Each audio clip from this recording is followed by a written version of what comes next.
or as we like to call him here at UB, Dr. Vic. Dr. Vic will discuss the research electronic portfolio. He will focus on the basics of how to design an effective research portfolio that will profile your research and scholarship output. Bear in mind, a research portfolio isn't simply creating a vast, unorganized online archive of everything research related, but it's actually a carefully curated collection of documentation along with thoughtful reflection and reflective statements on the strengths and weaknesses of your research output.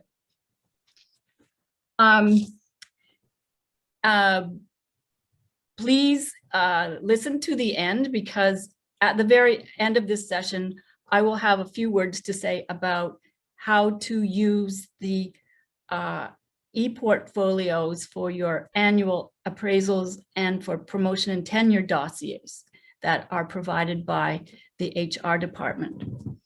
Okay, so I will let Dr. Vic take the floor and discuss preparing your research e-portfolio. Thank you. Thank you, Ms. Ballance. Thank you, everyone, for taking your time to come in for our final Research Essentials series for the spring semester. So today's session is focused on preparing your e-portfolio. How do you document and digitalize your accomplishment? So what I'm going to cover for the next 30 to 40 minutes is to give you the fundamentals of what portfolio is all about, how different it is when you compare that to a resume, a CV, and then what is the difference between an academic portfolio and how do you put the research portfolio into the academic portfolio, and then also to give you some basic understanding of what you mean by scholarship and what are the things that you should be able to capture in your portfolio. What are the frameworks available?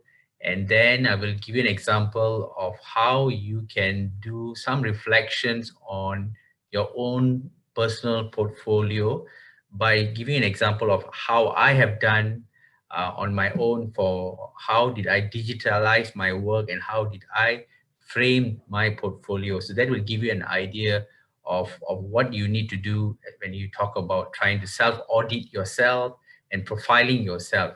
And then at the end of the presentation, I will also give you some of the indicators that is widely used when measuring or monitoring when you talk about research, and why is this important as you capture your e-portfolio. And towards the end, Ms. Ballance will actually take you through some of the promotion dossier format that we have put in place for UB, for those of you who are looking to compile their portfolio for their annual appraisal. So let's drill down into the presentation today. So we see here a portfolio is a compilation of materials that exemplifies your beliefs, skills, qualifications, education, training, and experiences. So it provides insight into your personality and work ethic. It contains diverse materials and contextualize these materials with your own reflections. So there are three main types of e-portfolio, although they may be referred to differently using different terms, but generally there are these three different types. The developmental portfolios are portfolios that shows the advancement of skill over a period of time. And then you have an assessment portfolio will demonstrate normally the skills and competence in a particular domain or area. And then you have the showcase portfolio, which highlight your stellar work in specific area. This is normally typically used by those in the creative field, if you see. So when you're applying for a certain job, sometimes these portfolios can actually help you to showcase your strength. So, but at the same time, you need to understand portfolios are not the same as a resume and CV. So if you look at resume, it's just a summary of an individual's educational background, relevant work experience, history, and achievement. A CV is more detailed description of the individual's experience, education, background, and skills. And then if you look at portfolio, it is actually an album of work samples shown to the reader, to the employer, in terms of normally, as I've said, usually used in creative field, but not limited to creative fields such as photography, art and graphic. But today you see portfolios are used even in non-creative field as well. So portfolio may contain pictures, documents, on-site media details, screenshots of website notes, letter and praise from distinguished clients, and they will all be supported by deep reflections. So if you see, so this is just a sample screenshot of a simple resume. So you can see it can be a very text-oriented, or nowadays if you see, it is also more graphical in terms of a one-page resume that I put here, example of my resume here. At the same time, there's also CVs that are more detailed information compared to the resume, which is very precise. So CVs give you extensive information, and it's widely used for academics because it is able to provide information, more detailed information about you, and it contains all your profile clearly. And then, of course, what we are more interested to discuss today is the academic portfolio. So an academic portfolio is a thoughtful, organized, and selective collection of documents that illustrate your accomplishment in terms of the three pillars: your teaching, research, and service. So these three major areas of academic work you will want to address in your academic portfolio will include the three pillars here: the teaching and our educational development, your research and scholarship, and of course your service activities, which will include your contribution to the universities in your discipline. It can be what you have done locally, nationally, internationally, and even at the university level. So an easy way to keep things organized is, of course, to maintain a backed up digital folder with subfolders of supporting documents. So portfolios are, remember, are highly individualized. So your portfolio will look very different from your colleagues. So don't try to duplicate someone's portfolio because it is not going to be the same. It is also likely that you will emphasize some areas over the others. So an effective portfolio will include both the documentation, which is digitalized and can be found easily, and at the same time, reflection. What is your reflection on the work that is put up? So you have the control of what you want to discuss, what you want to reflect on. So collect examples of your work at the end of every semester. And in other words, you need to start collecting evidence periodically, because if you're going to wait until the end of the semester, sometimes it can be overwhelming if you've done a lot of things. So a portfolio may look different from one person to another. So that is why if you try to do a search for a website or a site that gives you a template, you will never find it, because every one portfolio may not be the same, and you may want to design it differently. So it is very much dependent on you what you want to highlight about yourself. And then when you talk about research e-portfolio, okay, so it is a subset of an academic portfolio. A research e-portfolio is a collection of research-related works or evidences in an electronic format that showcases scholarly work over time and the reflection. When you think about your e-portfolio and the type of evidences that it contains, it is important to think carefully about its purpose and also the intended audience. So a research e-portfolio may contain some of the following things that you see on the list here: files of various format. Because it's digitalized, it makes it easy for us to compile text-based, picture-based, video-based information, evidence related to research related to work, study, program, research publications, projects prepared for classes, okay, research projects, evidence of creativity and performance, evidence of any other scholarly activities include examples of research leadership or professional bodies, evaluation, analysis, and reflections. So these are all key and all related scholarship. So when you talk about the whole terminology of scholarship, it's important for you to understand what you mean by the scholarship, because that will allow you to understand what are the information that you need to capture and reflect on. So if you get a chance, please do read this old publication by Boyles, which is widely known for those who are working on the area of scholarship. So I've even provided the PDF attachment here. So when you get the slides, you can actually click on the PDF and download the whole document.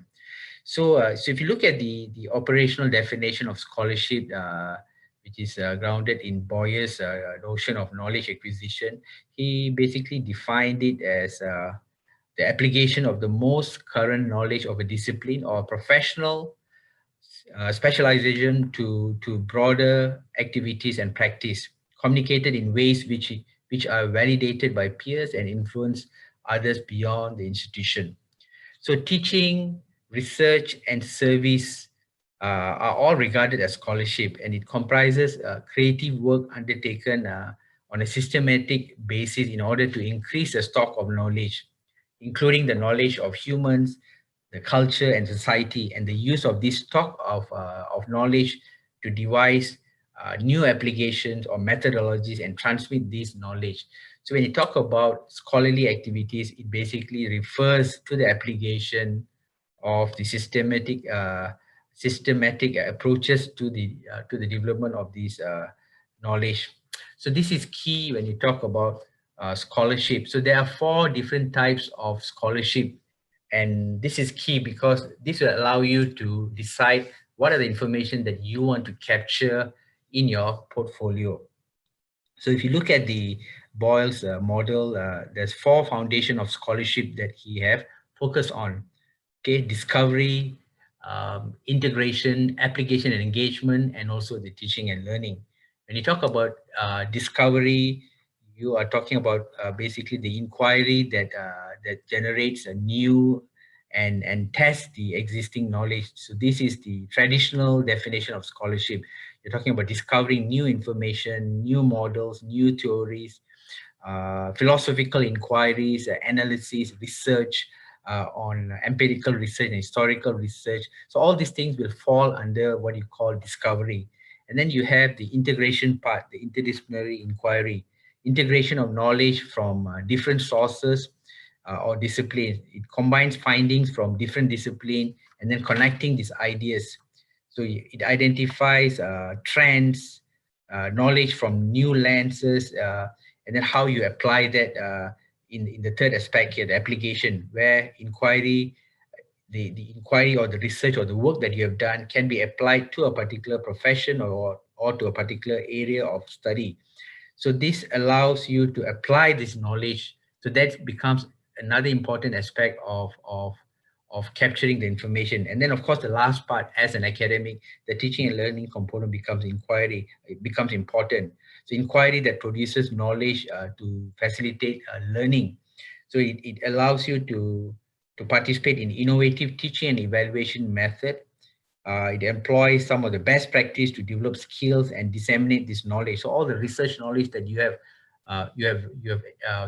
actually produced can be brought into the classroom. So if you see the list here, this is not an exhaustive list. So these are some of the things that you normally would like to capture in your portfolio. So these things can be very useful. As I've said, it's not an exhaustive list. So there are a lot of other things that you can add on to this list. So if we look at research will most often include the discovery and the integration dimensions here. And then you have the service may include more on the application and engagement. And then the teaching and learning is very much obviously for the teaching component. At the same time, all these three pillars here can integrate. Okay, the teaching, research, and service can be integrated to build community engagement by the faculty and also student. So the integration is key because that is how you are able to build engagement with the community that you are living with. So if you look at the IA, of course, the IA is very clear on when the definition of teaching, scholarship, and service. So there is a ready list in your IA. Of course, this is being evaluated now as we try to work on the new IA. So the teaching, the scholarship, which encompass the research and also the service. So if you look at the framework for portfolios, if you try to Google on this, all these types of framework that I put on the screen here is easily available in the web. So I'm not going to go through in depth on this. So if you see the framework, the first one, the 4R or 5R framework, basically use the reporting, responding, relating, reasoning, reconstructing. So these are the key terms that is used when you're trying to reflect on a particular project or a particular publication or particular research work that you have done. And for your reflection, you can use any of this framework here to give you an idea, to give you an in-depth understanding and in-depth view of the particular reflection that you are doing. You can also use the STAR IL or the STAR P framework, which is very much focused on situation, task, action, result, and learning, or situation, task, action, review, and planning. So it allows you to think back on how this framework or this study that you have done assists in terms of your reflection and how it can benefit those who are using it. And then you have the Gibbs reflective cycle, which use the approach of description, like what happened, why are you reporting that particular study, what is your feeling, what is your thinking about it, evaluation, what was good and bad about that experience, the analysis, what sense can you make of the situation, the conclusion, what else could you have done to make it better, or action plan. If it rose again, how best can you do, or what can you do differently? And then it goes back to the cycle of description. So it is an iterative cycle to improve your knowledge. So if you see all this portfolio will have a structure. It is not a preset structure, but this is something that you can always think about of how do you structure every single thing within the portfolio in terms of the background information about the project, and then the case the case studies that you're selecting for your discussion. You don't need to do an in-depth reflection for every single thing in your portfolio. You can select to highlight the top project that you want to discuss on. So and then and put in the details on based on your own experience. So look at your publication. What are the top publications? If you have done some project, what are the top projects that you want to talk about, to give an idea to the reader, to the viewer and the reader, your strength in your field and why are you regarded as an expert in this field. So if you do a search in the net, you will see different types of screens design that they've used here. So I'm not going to be going through that because as I've said, every portfolio will look slightly different. So now let me quickly go through the steps that I've taken in order for me to evaluate myself, that helped me to design my portfolio. So I think this step is key when you start working on portfolio, when you try to document or digitize your scholarly work. First thing is there are a lot of questions that you need to ponder and reflect on. As an academician, okay, why do you want to be a scholar in the first place? This is key. Are you in this job because you just need a job to pay the bills, or you are in this job for a different reason? So it has to be very clear, because how you reflect on the work that you have done will be very much dependent on how you answer this question. You have to be honest in the way how you answer this question, because you may be at the different at the different period of your pathway in your career. If you're at the early stage, this is key. If you're towards the end stage, this may not be as important. So depending on where you are, what do you expect to get out of this career? What is the task of a scholar, an academician? Okay, is this just teaching? Is it just researching? What? So how do you contribute to the knowledge? How do you contribute in terms of community engagement? So why is this important? Is it just to pay your bills? So this becomes very key for you when you start designing your portfolio. So what is key as well is for you to understand your strength. So you got to do a self-audit, okay? A self-audit, and then start preparing an academic portfolio, which actually will also include the research portfolio. So when you start doing an audit, it is always good to start off with these 5 bullets here. Look at your education evolution. Look at your knowledge fusion. Where did your knowledge come from? If you have worked in the industry, the academic, the higher education industry for the last 15 years, 20 years, how have you evolved? How have you improved yourself educationally in terms of qualification, in terms of knowledge? Where did this knowledge come from? Is it from the industry, from the society, from your studies? Um, how is your evolution at your own workplace? So this becomes as key as well. If you've been in UB for many years, how have you evolved? Or is there a problem that you have achieved, you have hit, and now you need to cross that?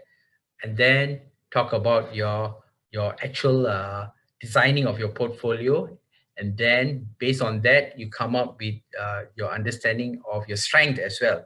What is your expert domain? So giving you an example of when I did this whole process to give you an idea, so this will give you an idea how you want to do your own audit.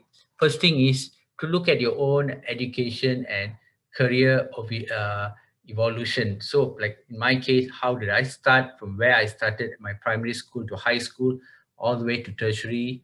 And then I joined the Taylor's University back in Malaysia, where I spent almost 20 years before coming to UB. So it gives you an idea. You plot it in a graphical form to give you an idea to see your journey. And then look at your knowledge fusion. Where does knowledge come from? From the academia, from the industry, from the community engagement, the professional bodies that you've been involved with. So put that all, because you have done a lot of things and it is a lot. You need to sometimes capture it on a screen to basically to see how much you have done.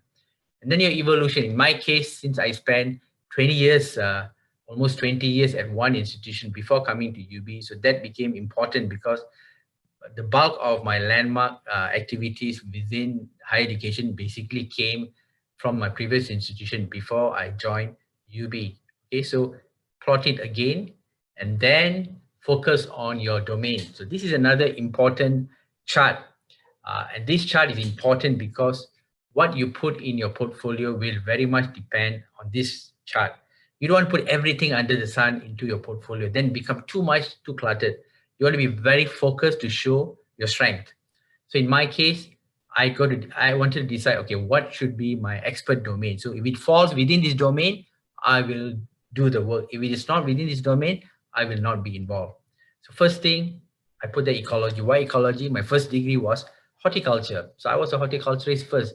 So I had a lot of knowledge in terms of learning about, understanding about ecology, terrestrial vegetation. So ecology became very important. My first job was working the plantation. My first job after that continued working in golf course, managing the greens in the golf course. And then I moved into another field. After a while, then I realized that that was not the field that I want to stay long. Then I did my master's and I moved into systems engineering, which is very much technology driven expert system. But since I had an ecological background, I focused on environment. Okay, so environmental management became key. And I took up certification in environment. I became a certified ISO 14000 auditor. So environment became key for me. And then I continued my PhD in the same field, systems as well. But my first job was in a hospitality and tourism school. So because I was in the hospitality and tourism school, then I decided, okay, let me move into tourism. And because I had a strong ecological background, I focused on ecotourism. So that's how I moved into ecotourism. And when you do ecotourism, you end up doing more than just understanding the plants, but you learn about people, the social aspect, the community base, the poverty, rural tourism became key for me. So then I was very much focused on sustainable development goal, and then I moved up my ladder in the higher education to look at the management of education. So what happened is along the line, I developed this circle. So why is this circle important? So whenever I've been invited to give a talk or to put in a research project or to work on a joint publication, I look at this circle and I see, okay, can I plot this anywhere here? If I'm invited to give a talk on responsible tourism, yes, it is part of my domain. If I'm asked to give a talk that is not on this screen, I will say no. If I'm invited to publish something or review a journal paper that is not my field, I will say no. I will just look at this screen. So this expert domain is important because if your aim is to become a professor one day, you want to know what is your expert area. You want to be able to have a frame. You cannot be too narrow, but at the same time, you cannot be so wide because you want to be an expert on a particular area. So when you design your research portfolio, that will showcase your expert area. So based on that, then I started structuring how I want to collect the information in my portfolio. So the focus for me in my portfolio is very much research because my strength was in research. So a lot of things that I put was based on research. So in an academic portfolio, of course, you will also have the teaching component inside and then the service component. But in a research portfolio, the strength will be more on the research part of it. So right from blowing up your CV, and then you can actually blow up into an academic a portfolio. So what is good about the digital aspect of portfolio is you can always change. You can always add new links. You can have some YouTube recordings. You can even speak about your portfolio in a short video and paste it in the digital side. So that is good because that will help you to always increase the information without worrying that you got to remove or if you're doing a physical portfolio, you have to keep changing it and the cost is very high. Whereas a portfolio that is digitalized makes it easy for you to access, and it's much easier if you're aiming to apply for your promotion because all the information is there. So once you have this portfolio, it is not just for promotion purpose. It is good to use a portfolio to profile yourself, to market yourself. Once you have a digital portfolio, you have the URL of your portfolio that can easily be used to market yourself in conferences, in seminar, in social media, LinkedIn, Facebook, Twitter, mailing list, your own personal website. So this becomes very key marketing tool for you. So it's important. There are a lot of challenges, of course, when you talk about trying to compile all this information inside. And as an academician,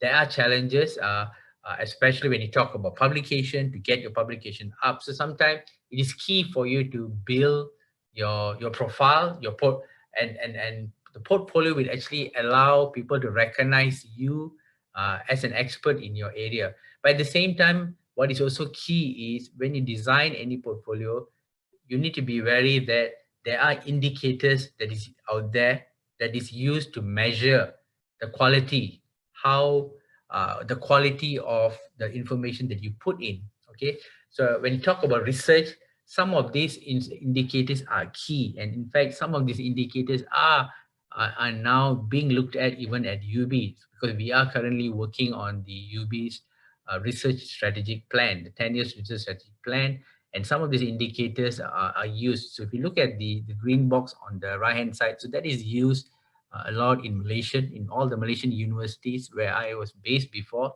There is every 2 years there is what we call the Malaysian Research Audit, or MyRA, where every university must maintain a 40% score minimum, failing which the institution will lose the status of a university and go back to become a college.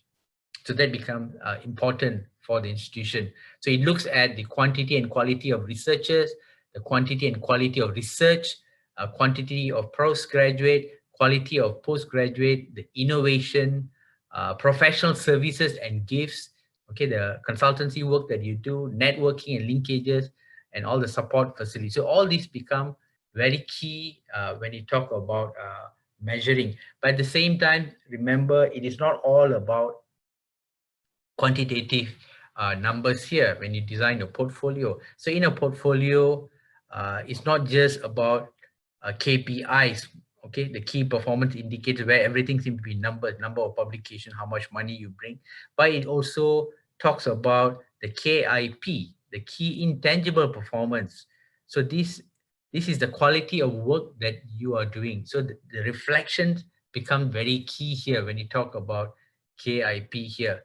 So that is why a portfolio is good, because it allows you to capture both the quantitative aspect of it and also the qualitative, your thoughts, okay, your thoughts on every single thing that you have put, the highlights of the things that you have put that can market yourself much more.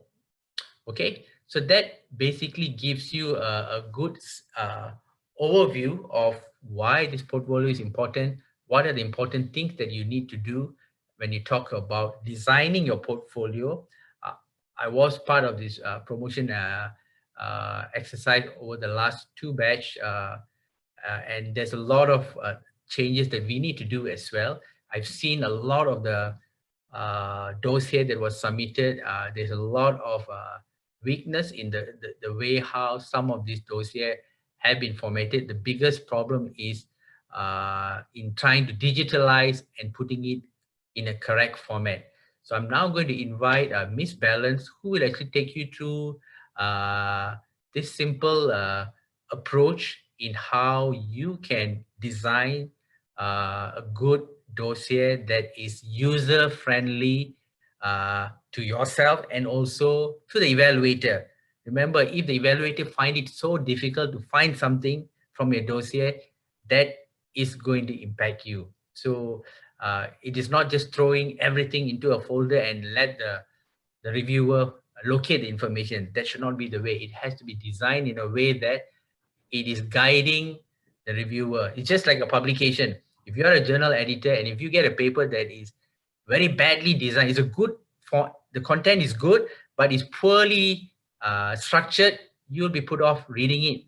It's the same. You'll be put off reading a dossier if it is not compiled in an orderly manner. So over to you, Miss Ballance. Thank you very much, Dr. Vic. Your presentation was excellent. I really learned a lot. Now, I know that some of you joined today to learn about e-portfolios for your annual appraisal and evaluation or for your promotion and tenure dossier. And as we have discovered, there is no magic program to put it all together for you. And if there was, no one size would fit all to create a good dossier or portfolio. However, the HR department has created a structure which is on SharePoint for promotions dossiers to be submitted electronically. It's really quite simple. As you can see, it consists of 4 file folders. The first one is introductory, and it includes 3 subfolders, one for your CV, one for your performance evaluations, and one for your summary evaluations. And then there are 3 other folders at the top level, which one focuses on research, service, and teaching or librarianship. All you have to do is add the PDF documents to each appropriate folder. Now, the simplest way is to just put them all in there, but do structure them and do make sure you rename the files that you're putting in each folder in a logical order. Otherwise, it's a mess trying to find things. So name them annual appraisal 2010, annual appraisal 2011, annual appraisal. So they're easily retrievable by the person who's reviewing your dossier. However, rather than just doing it that way, there is a little bit nicer way, is to sort through all your documentation and put it in order by file folder. And that can be either chronological or thematic. you scan all the documents that you want to put in each folder. You can use your phone. You then go to Microsoft Word and create a table of contents, which would be the title of each of the documents in the folder. You save this table of contents as a PDF and then merge it with the file of documentation that you put together. And you put it at the head of the documents. Then you can create hyperlinks from the table of contents to the appropriate page. It's a lot of work, but then again, I remembered putting together my dossier for promotion in paper format, and it was a terrible shuffle of paper and work putting it all together correctly. But this way, you sort the documents that you want to include in your folder, you scan them in order, then you create a table of contents, and using Adobe, you can create links between each heading in the table of contents to the actual document in the file. There's a short 2-minute YouTube video explaining how it is done. I've made a hyperlink. So in all, think of the end user, the person who's reviewing your dossier. It's a bit like a student essay or term paper that's badly organized and hard to read. But if your dossier is nicely organized, easy to access, I think the reviewers will have a better feeling about your application for promotion. It's not a fancy format, but it's simple and it works. And equally, you can include links out to files that are on the web by just creating the hyperlink in your PDF document. So it works, it's simple, but it works. So I would encourage you to take a look at that. And of course, you can always call on me if you need some help. Thank you very much. Thank you so much, Ms. Ballance. So as you prepare your dossiers, remember, I think one of the most important part of the dossier is the first page. It's just like a website. The most important part of a web page is the home page. From the home, you can get into all the other sites, and from the main page, where you have your index of your contents, you can get into the different aspect of the dossier. So you don't want the reader or the reviewer to actually physically click folder by folder and just look, wow, there's 100 over files or 100 over PDF files for me to click one by one. So the best approach is actually have that PDF document that was shown by Ms. Ballance just now. So it gives you a table of contents, and that table of contents will actually guide you to every single thing that you have. So when you make life easy for whoever is reading it, they can easily find the information. So the same thing can also be done when you are designing it on a web format. So you can actually, there's many websites that you can use now. One of the one that I've used is the Wix.com. So under Wix.com, they have the free site, and you can also pay. If you pay slightly more, you can actually put your name, like my site. I have under the Wix.com, I use for a period of time, then I'm registered and use my own domain, Vikneswaran.com. So I can actually use my own domain. So you can do that as well.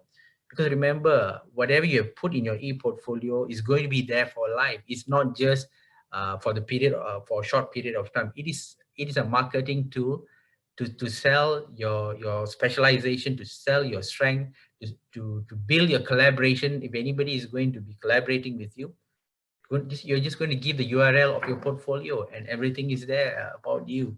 So it is really useful. So remember, when you prepare all this documentation for your portfolio, for your promotion, try to do it well, because it is not just for the purpose of the promotion. It is also for yourself. You're going to market yourself, especially if you are at the early and mid stage of your career, because you still have a long way to go, because the ultimate aim for any faculty member is to become a full professor at the end of the day. So that's your ultimate aim. So you want to go in through the journey, so you have to start now. You have to start collecting now.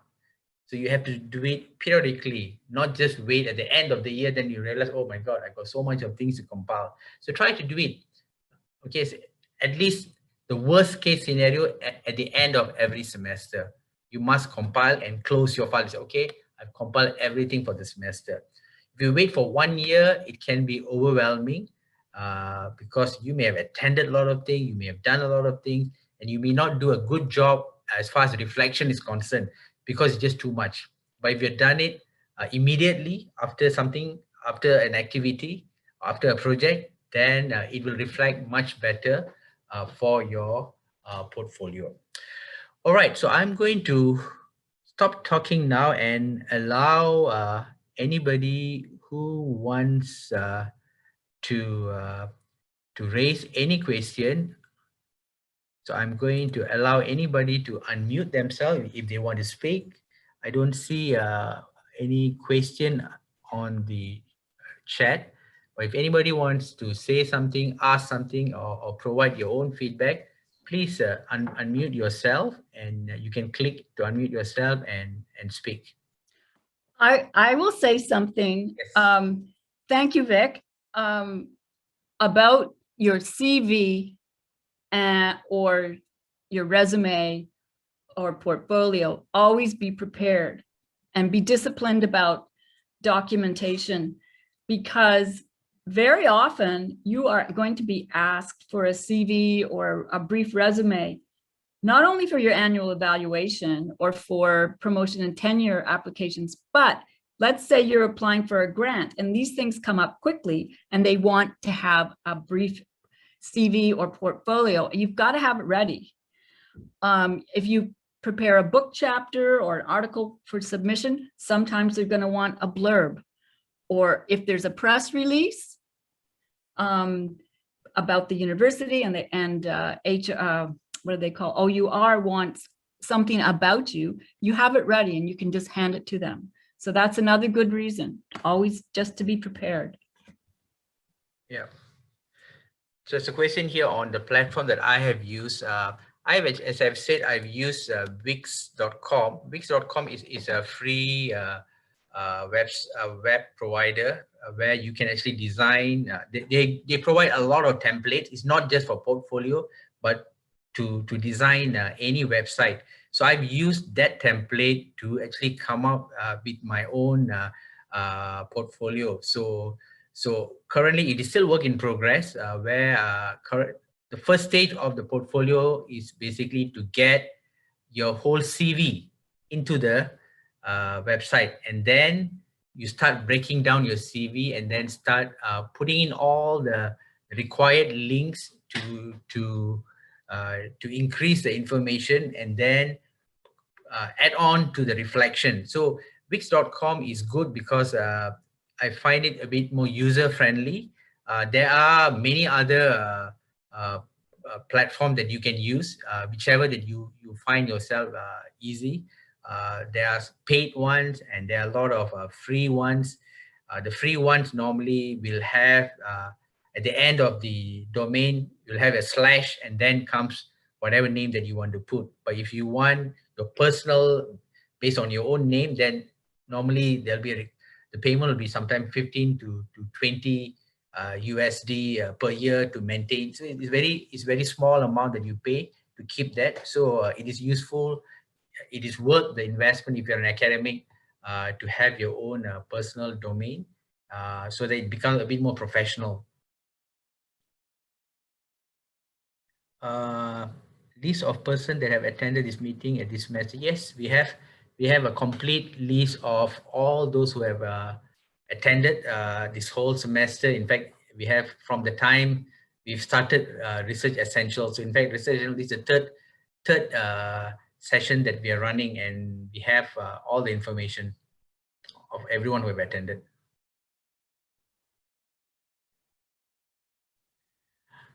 Okay, any more question?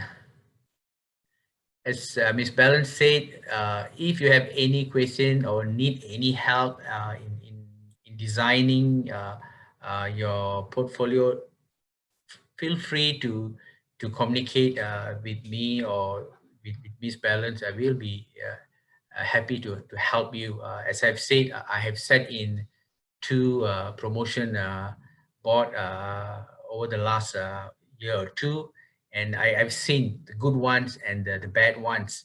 So they are excellent portfolios, but these portfolios are confidential, so we are not even initially I thought maybe it's good to highlight or bring some out, but then if the faculty is not willing to share that, then we can't really do that. But then it is good to if you know any of your faculty and they're willing to share their portfolio with you, then you can look at it. But at the same time, as I've said, what is key when you design is trying to help the reader to maneuver into your portfolio easily. So it has to be well organized to go in and out without problem. So as long as you can do that, it's fine. But if you think that the information is all over, it's just like what you saw here, this folder, you have these 4 folders, but what happened is in our experience, sometimes you have a faculty just dump everything into the folder without any guide to the reader. What is this about? How is each file in that folder related to one another? So it's just thrown everything inside, and then the reader have to click one by one and try to understand, okay, what is this? Oh, this is publication. What is it? Oh, this is a grant. It's not organized in a way that is easy to understand. So it's very important, but moving forward, what is more important in the future, maybe not yet, we have not reached to the level yet, is to actually invest in a research management a site where we can get every faculty to be given an account, and they can actually upload immediately when they have done something, and it goes into the repository and then it captures into a report. So this is what done in many universities now, and this is key for universities that are going into research audit, where there's an audit that takes place. An external auditor comes in and audit the kind of research you have done and what is the level, and then a score is given based on that, and then you get this list coming out, the top universities in terms of research and all that. So maybe we have not achieved to the level, we are still at the infancy stage in that sense, we are still at the developmental stage. So what is key now is at least get this portfolio right, putting the information correctly, then hopefully we will reach at that point one day. Okay, okay, Mobily, you have some question, Ingrid? Yeah, I just have a question. I know you showed those folders in relation to the promotion dossier. Yep. But what about the end of year? Are these folders available, or we just use the file folders that are in Word document? For the end of the year annual report? Yeah.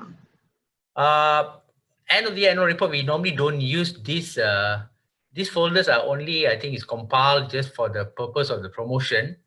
But I suppose for the end of the year, I'm not sure whether is there a similar approach that is done now for every schools or faculty when they compile the annual report, or is it just sent via email?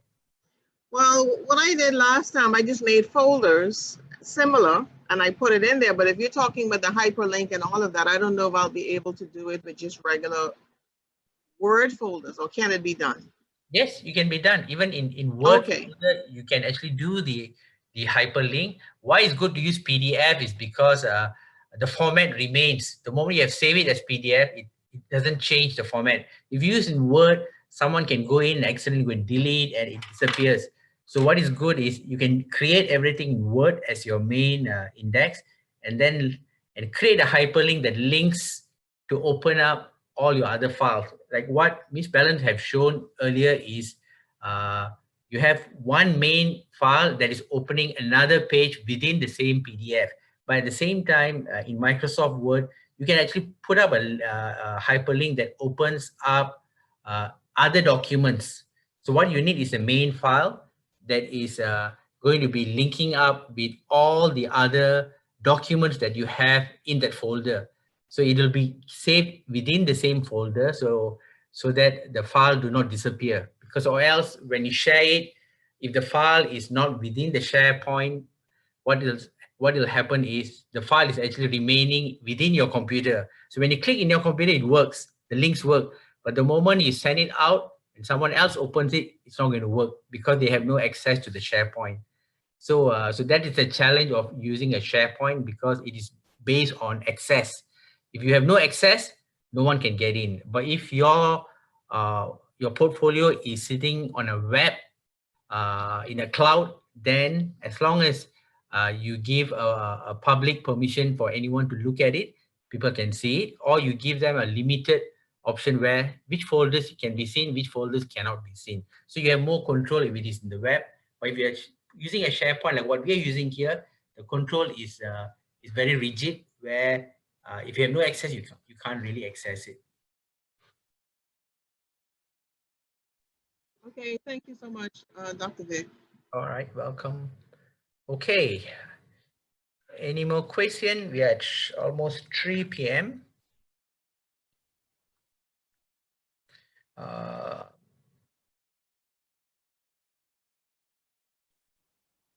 Okay. Dr. Hepburn had mentioned that she have her own portfolio and she's willing to share.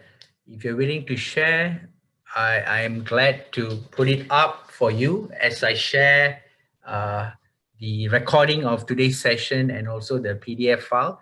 If you can email me the link, then I can actually share it out to everyone to look at an example, because you have gone through the process. So we are able to share that information to anyone who wants it, who wants to have a look as they are working on their own. Okay, so I will end the session today. So as I've said, today is the last of the Research Essential series for spring. We will resume in fall with a new set of workshops and series. If there are areas that you want us to focus on, please do not hesitate to email me or to Ms. Ballance, and we will be glad to plan something for you. Okay, so with that, I would like to end the session today and have a great weekend. And for those of you who are going on a break, if you can go on a break, then have a good break. And if you are going to be around for summer, or you're stuck for the summer here with the restriction in travel, then please try to see what you can do. This may be a good time for you to really work on your portfolio. It is a lot of work, but it is worth the time spent, because this is going to be very useful for you. So once you've done it, and then it's quite easy to replicate the information and then to progress the information for your next semester. The challenge is the first part of it, to get it in order. So once you get that, then it becomes very easy. Just an update. The first round is difficult, because first thing, you got to digitalize every single thing that is not digitalized.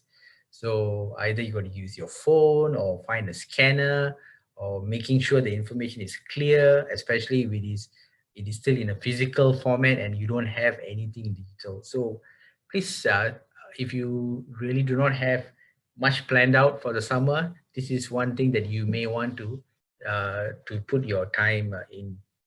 Okay then, so once again, thank you for supporting this series, and we'll see you again for the next semester. Thank you, Ms. Ballance, for all your assistance, and also Ms. Williamson for helping me to coordinate this session. Thank you, everyone. Good afternoon. Thank you, everybody.